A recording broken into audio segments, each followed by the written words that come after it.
سمو أمير البلاد يشدد على ضرورة بناء البلاد وحفظها وإبعاد الشر عنها خلال استقباله عددا من أصحاب الفضيلة المشايخ والدعاة. خلينا نفكر في بناء بلدنا وفي حفظ بلدنا وبعد الشر عن بلدنا. وهذا اللي نقول ان احنا محاطين بالشر والله حاميها، والله امين، الله حاميها. أصحاب الفضيلة المشايخ والدعاة يشيدون بتوجيهات سموه وحرصه على تفعيل دورهم في تربية المجتمع والحفاظ على تماسكه. وأكثر من 50 شهيدا في مجازر جديدة بغزة، ودولة الكويت تطالب المجتمع الدولي بالضغط على إسرائيل لوقف عدوانها.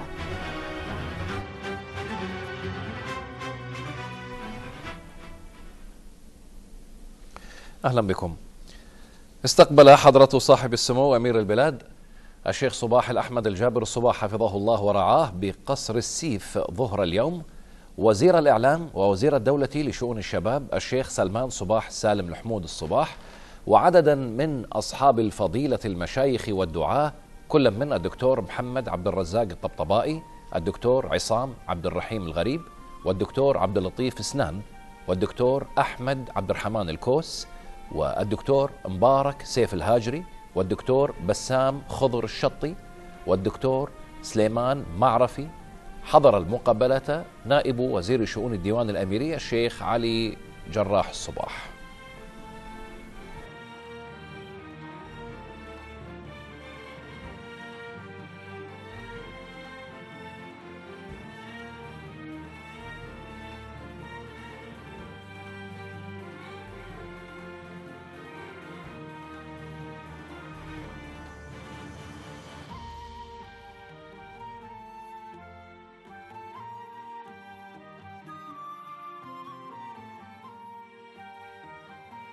والله أنا سعيد بلقائكم. مرات الإنسان يتساءل شو الخلاف عليه هالبلد، شو الخلاف عليه؟ الحمد لله لا واحد نايم بالشارع ولا واحد جاع ولا واحد التجأ إلى بلد ثاني من ظلم،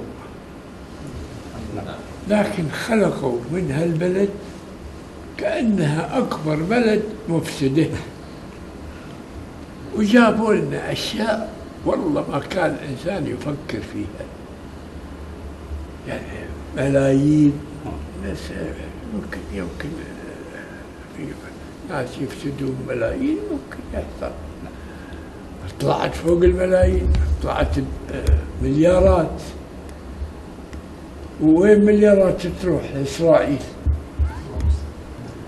ومع كل هذا كلها حولت للنيابة. نريد انها تخرجها للناس وخلينا ديوان المحاسبة يستقبل اي واحد عنده اي دليل. يبي يجيب شركة خارجية يجيبها لها الحق.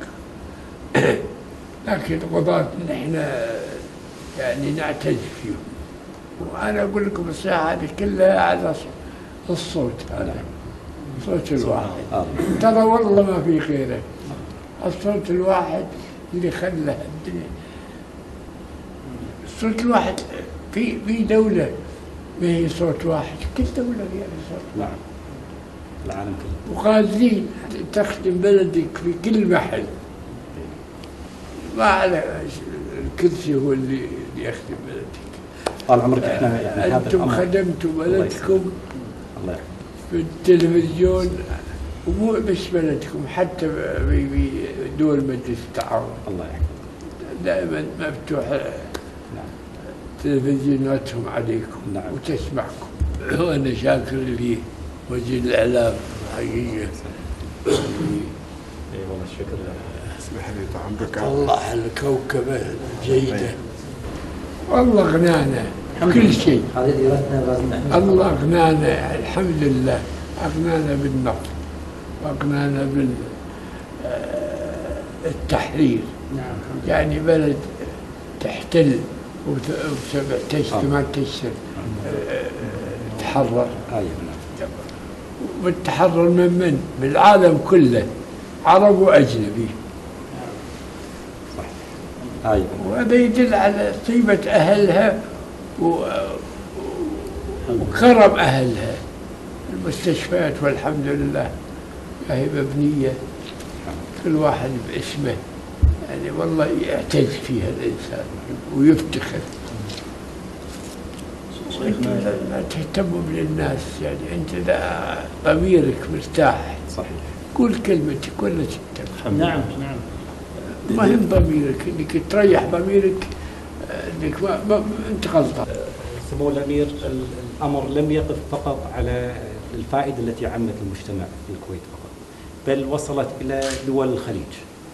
كثير من المتابعين من دول الخليج الأزمات التي نمر بها اليوم في مجتمعنا هي تكاد أن تكون مشابهة لما هو موجود في المنطقة بشكل عام. الخليج ككل نفس المشاكل، نفس الشبه التي تلقى. لغة واحدة ودين واحد وعيلة. ولذلك التوجيه الذي كان من قبل يعني الأخوة الأساتذة والمشايخ للمجتمع موجه لهؤلاء الشباب وللأسر وللمربين كذلك، تكون هذه التربية وفق المنهج الإسلامي الصحيح الذي يدعو إلى الحكمة والموعظة الحسنة واحترام الكبير وعدم التعدي على الآخرين.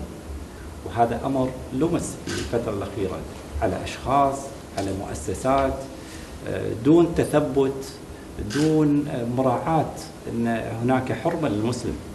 هذه الحرمة العظيمة اللي جعلها الله عز وجل، تعدي على رجال الأمن، تعدي على القوانين. اليوم إذا كان في مكان ممنوع الوقوف لا يستطيع الإنسان أن يقف فيه، فكيف إذا جاءت الدولة وقالت ممنوع أنك تكون في هذا المكان لجوانب أمنية، ممنوع أنك أنت تعمل هذه المسيرات، هذه التجمعات، لأنها تخل بالأمن، هذا من باب أولى أن يكون هناك التزام. هذا التوجيه كيف نصل إلى الأسر، أولياء أمور، كيف نصل إلى الشباب. بفضل الله عز وجل كانت هناك كثير من الأمور غايبة عن الشباب، غايبة عن الأسر. كان محل الحوار في التلفزيون هو محل حوار في الديوانيات لدى الشباب. أثر تأثير كبير بفضل الله عز وجل، ثم بتوجيهاتكم الكريمة. هناك بعض التوصيات حقيقة من خلال التجربة البسيطة التي بدأت في هذا الشهر المبارك امتدادا لما قد سبق. وجدنا بعض التوصيات منها مزيد من التثقيف والحوار، خصوصا في الجوانب الفكرية والشبه التي تلقى على الشباب، واستغلال حماس الشباب بطريقة سلبية لا تؤدي إلى الخير. فيعني نشكركم حقيقة على إتاحة الفرصة، لأن احنا نعتقد أن هناك واجب تجاه المجتمع بتثقيفهم وتعليمهم، بيان الجوانب الإيجابية والأضرار التي تترتب على هذه المخالفات، ليس فقط عليهم أنفسهم بل على المجتمع. الرسول الكريم عليه الصلاة والسلام يقول: انصر أخاك ظالما أو مظلوما. قالوا: علمنا كيف ننصره مظلوما، فكيف ننصره ظالما؟ قال: أن تأخذوا بيده. لازم أحد يأخذ بيد هؤلاء ويوصلهم، وهذا دور المشايخ ودور الدعاة ودور المتخصصين يقومون بالتوجيه والإرشاد. وحقيقة يعني احنا نكرر الشكر لتوجيهات سموكم الكريمة، وكذلك لمعالي الشيخ وزير الإعلام على ما قاموا فيه وإتاحة الفرصة لنا. وحقيقة يعني الأخوة جميعا أتوا شاكرين ومقدرين لهذه الفرصة التي أتيحت لهم لتوجيه المشكلة. حقيقة يعني أنا وصلت لي اتصالات حتى من دول الخليج، خصوصا يعني من البحرين ومن دول يعني مشابهة للأحداث اللي موجودة عندنا. دائما يعني يشكرون في هذا التوجيه، لأن التوجيه هو القيم الإسلامية، وهذا الذي تم خلال الفترة الماضية عدم الاستجابة للأحكام القضائية والتعدي عليها أمر غير مقبول. لا تنتظم الحياة. النبي عليه الصلاة والسلام وهو الرسول عليه الصلاة والسلام وهو الموحى إليه يقول: من اقتطعت له قطعة من أخي فإنما أقتطع له قطعة من نار. إذن الحكم يتصور فيه أن يكون لعل بعضكم ألحن بحجته من بعض، فمن اقتطعت له قطعة من أخي فإنما أقتطع له قطعة من نار. نتصور أن ما يكون على أمزجة الجميع الحكم، ولكن كمبدأ لابد الجميع يسلم بهذه الأحكام، وإلا لا تستقيم الحياة. لذلك أنا أعتقد الموقف اللي وقفوه الأخوة كان يعني في غير محله، طالما أن هناك حكم صدر يتم التعامل معه، وهذه أحكام يعني حسمت هذه المسائل. كذلك يعني لا يفوتنا في هذا الشهر المبارك سمو الأمير نشكركم على دعمكم الكريم والكبير للأخوة في فلسطين، وقبلها كان الدعم الكبير والإنساني للأخوة في سوريا، وهذا حقيقة أمر يسجل في صحائف حسناتكم، وشرف للكويت جميعا أن تكون دائما مبادرة في هذه الأعمال الكريمة التي تساعد إخواننا في أزماتهم في فلسطين وفي سوريا من قبل. فجزاكم الله خير، حقيقة جهود كبيرة ومقدرة من قبل الجميع في هذا البلد وعلى مستوى العالم، ليس فقط الإسلامي بل العالم أجمع. هذه المساعدات الكريمة الإنسانية التي نتلقاها منكم، وهذا ليس بغريب على سموكم. وقلنا للشباب هذه مواقعنا، هذه وسيلة التواصل، تواصلوا معنا. وجدنا منهم التفاعل الإيجابي، ما وجدنا التفاعل السلبي، بالعكس، لأن الطرح لا نتناول الأشخاص، نحن نتناول الموضوعات، نتناول المبادئ، نتناول المنهج النبوي في الحكمة، الرفق، ما دخل في شيء إلا زانه، وما نزع من شيء إلا شانه. هذه المبادئ العامة التي لا يقف أحد أمامها إلا ويستجيب، لا يستطيع أن يحاور ولا يستطيع أن يكابر على هذا الأمر. حقيقة كان هؤلاء كان رهنهم على أن لا يكون هناك توجيه ولا تثقيف للمجتمع. لما صار هذا التثقيف والمبادرة الكريمة، ولأول مرة تكون حقيقة يعني قيادة مع الشيخ وزير الإعلام أن تكون بهذه الصورة، يواجه الفكر بفكر، يواجه التوجيه بتوجيه، بهذه الصورة المكثفة المعمقة، بذكر الحوادث من حياة النبي عليه الصلاة والسلام والخلفاء الراشدين والتاريخ الإسلامي. نعتقد بأن كانت مساهمة إيجابية وكبيرة، وهدأت حقيقة وأزالت كثير من الشبه اللي موجودة وتطرح وتستغل حماس الشباب بطريقة سلبية. صحيح. استمراركم بهذا الموضوع ترى واجب إن شاء الله، واجب. والله أنا طالع برات مسجد كبير يصلون فيه، يعني ولا في شباب يفتخر فيهم، يبكي عندما يدعي الإمام بالدعوة. إنما ما بلا حدود، بس لا يتعدى الحدود. بذرة الخير موجودة، بذرة الخير موجودة فيه. بس هذا أنك مسلم وتخاف ربك وترضي ضميرك، لكن لا تنحرف. نعم، ما في شيء. لا تنحرف. تعلمنا ودرسنا يعني في هذه البلد، عرفت شلون؟ يعني في الجامعات والثانويه، ثم بعثتنا الدوله الى خارج الكويت على اساس ان نكمل تحصيلنا العلمي. يعني اغلبنا كلنا دكاتره يعني خريجين، الدوله هي اللي صرفت علينا، وهذا بفضل الله عز وجل، ثم جهود الدوله وجهود لذلك يعني من حق الدوله علينا ان نقوم بعمليه توعيه الناس وتوجيههم، وهذا من زكاه العلم. وفرصة يعني الشيخ سلمان الحمود لما فتح لنا المجال في موضوع التلفزيون وموضوع الإذاعة وغيرها، هذه رسالتنا يعني هي دائما نتكلم فيها. وطبعا لا شك أن الجميع الموجود هنا بيعتهم واحدة، بيعتهم لك يا صاحب السمو، ما عندنا بيعة حزبية، ما عندنا بيعة لأحد غير صاحب يعني غير حضرتك. لذلك يعني من حقك علينا ومن حق المجتمع علينا أننا يعني نقوم بهذا الدور. ثم يعني مخالطة الناس كما قال النبي صلى الله عليه وسلم، مخالطة الناس والصبر على أذاهم، لا شك أن هذا يعني من أفضل الدرجات. لا شك أن طرحنا قد يؤذي يعني بعض الناس، وقد يزعج بعض الناس، وقد يتهجم علينا بعض الناس، ولكن هذا يعني أفضل عند الله عز وجل من أن الإنسان يكبت علمه ولا يتكلم بحجة أنهم يرهبون الرأي الآخر أو غيره.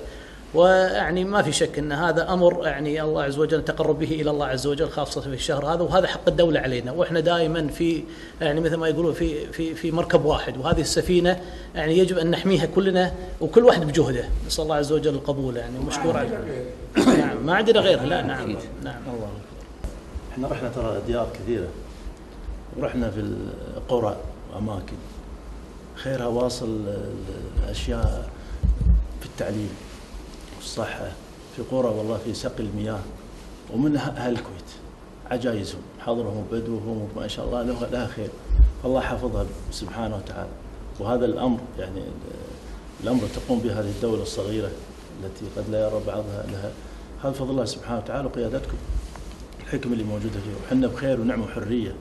يعني اسمح لي شيخ، احنا نقول لك يبا من يوم ما ربينا أميرنا ما نسمي له يبا، هاي ترى حتى في الدول حولنا ما هي موجودة. وشيء اللي حدث الآن شيء مستغرب ما تربينا عليه. أنا الحين في الخمسينات وعندي عيال وعندي أحفاد لله الحمد، ما تربينا على هذا الأمر. عندنا حرية، عندنا نقدر نتكلم، نقدر شيخنا نوصله بسهولة، أي مسؤول هاي نعمة، حتى نعارض، حتى الوزير منه فينا، الحكومة منه فينا. فهذا لازم أن نوضح أمور، ووضحناها الحمد لله بحكمة، وبينا موقف الشرع منها، والأخطاء موجودة. اللي يقول ديرتنا ما فيها غلط ما يشوف عندنا أخطاء، كيف تصحح الأخطاء؟ ولذلك وردت في كتاب الله عز وجل وأحاديث كثيرة تبين آلية تصحيح الخطأ وضوابط تصحيح الخطأ. لذلك تكلمنا في الضوابط كيف تكون، بل تصحيح الخطأ أمر شرعي لا بد منه، لكن له ضوابطه وينظر فيه في أسلوبه وبيانه. فهذه الثقافة تكاد تكون يعني الآن بعض الجهات تريد أن تعدمها من المجتمع، بينما مجتمعنا لله الحمد مترابط، والكويت على صغرها من أقصاها لآخرها يعني عائلة واحدة، على اختلاف حتى طوائفها، تعرف هذا جارك وهذا ابن فلان وهذا ابن فلان. هذه نعمة نسأل الله عز وجل لا يزيلها، تحتاج شكر، ومن شكرها نبين يعني فضل الله سبحانه وتعالى علينا في هذه البلد. ونشكركم جزاك الله خير وعلى الحكمة، يعني سبحان الله كل ما اشتدت يعني بعض الأمور وخاف كل واحد توصل للحناجر عندنا، يكون لكم موقف لله الحمد يعني حازم وحكيم ويهدي الأمور كثيرة ولله الحمد. فجزاكم الله خير وأحسن الله إليكم وأثابكم الله. تنصح الناس بالخير وبالعفة اللسان وعفة يعني والله خربت ديار ما بقى كلمة شينا ما انضبت، ما كنا نعرفه، والله ما كنا نعرفه في يوم من الأيام، لكن الله يهداهم إن شاء الله ويحفظك لنا إن شاء الله، يجعلهم الله يسلمهم الهدوء والهدي الله. احنا طالعون خلينا نفكر في بناء بلدنا وفي حفظ بلدنا وبعد الشر عن بلدنا.